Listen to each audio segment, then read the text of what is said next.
بسم اللہ الرحمن الرحیم۔ بنی اسرائیل کے ایک ولی کا واقعہ۔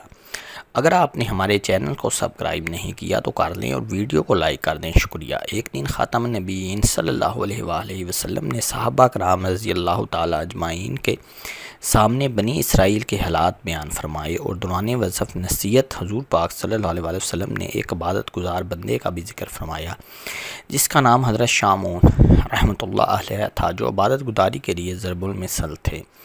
1000 مہینے تک روزے رکھتے، رات بھر خدا کی عبادت اور نماز میں مشغول رہتے، دن کے وقت ہتھیار باندھ کر خدا کی راہ میں جہاد کرتے، غریب لوگوں کی حمایت کرتے، مشرکوں اور کافروں کی سرغوبی کرتے، ان کے مال کو غربا میں تقسیم کرتے۔ جسمانی طاقت اور روحانی قوت کا یہ حال تھا کہ لوہے کی باری باری مضبوط زنجیروں میں عورتوں کی چوڑیوں کی طرح ان کے ہاتھ سے ٹوٹ کر گر جاتی تھیں۔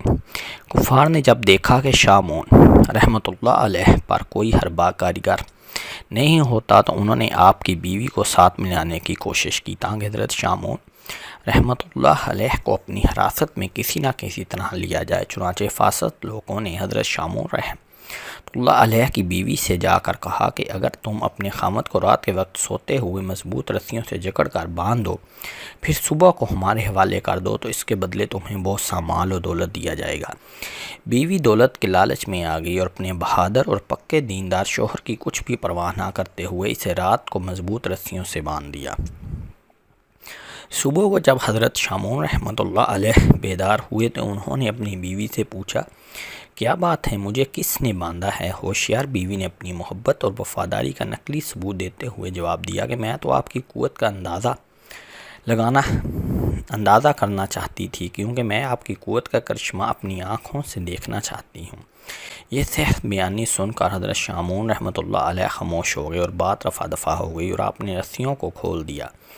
اس واقعے کے بعد آپ کی بیوی اس طاق میں لگی رہی کہ جب موقع ملے آپ کا کام تمام کر دیا جائے۔ چنانچہ چند دنوں کے بعد دوبارہ موقع پا کر ایک رات پھر اپنے شوہر کو لوہے کی زنجیر میں جکڑ دیا، مگر اللہ کے اس نیک بندے حضرت شامون رحمۃ اللہ علیہ کے جسم پر لوہے کی زنجیر کا کچھ اثر نہ ہوا اور بیدار ہوتے ہی ایک جھٹکے میں زنجیر کی ایک کڑی ٹوٹ کر الگ ہو گئی۔ حضرت شامون رحمۃ اللہ علیہ نے اپنی بیوی سے پوچھا کہ اس نے یہ کیا کیا؟ بیوی نے دوبارہ اپنی بات سے معاملہ ٹال مٹول کر دیا اور کہا، صرف آپ کی طاقت آزما رہی تھی کہ کیا آپ پر لوہے کی زنجیر کا اثر ہوتا ہے یا نہیں۔ حضرت شامون رحمۃ اللہ علیہ نے جواب میں راز ظاہر کر دیا اور کہا کہ میں ولی ہوں اور دنیا کی کوئی چیز مجھ پر اثر نہیں کر سکتی مگر میرے سر کے بال۔ آخر کار بیوی کو جب بید معلوم ہو گیا تو اس نے ایک رات حضرت شامون کو ان کے بالوں کے ساتھ باندھ دیا۔ آپ نے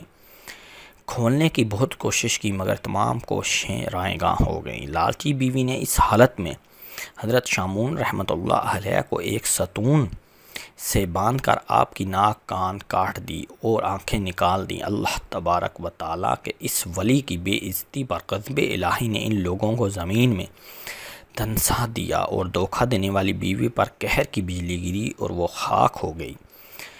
صحابہ کرام رضی اللہ تعالیٰ اجمعین نے حضرت شامون رحمۃ اللہ علیہ کی تکالیف، آپ کی بندگی اور 1000 مہینے تک جہاد فی سبیل اللہ کا حال سن کر حضور صلی اللہ علیہ وآلہ وسلم کی خدمت میں عرض کیا، یا رسول اللہ صلی اللہ علیہ وآلہ وسلم، اللہ تعالیٰ ہم کو تو کسی بھی طرح حضرت شامون رحمۃ اللہ علیہ کی عبادت اور ریاضت کا ثواب اور اجر حاصل نہیں کر سکتے، کیونکہ ہماری عمریں تو اتنی لمبی نہیں ہیں۔ تو صحابہ کرام رضی اللہ تعالیٰ اجمعین کی حضرت انگیز آرزو پر اللہ تعالیٰ نے شب قدر جیسی بابرکت رات عطا فرمائی۔ اس رات کی عبادت حضرت شامون رحمۃ اللہ علیہ کی 1000 مہینے کی عبادت سے بہتر ہے۔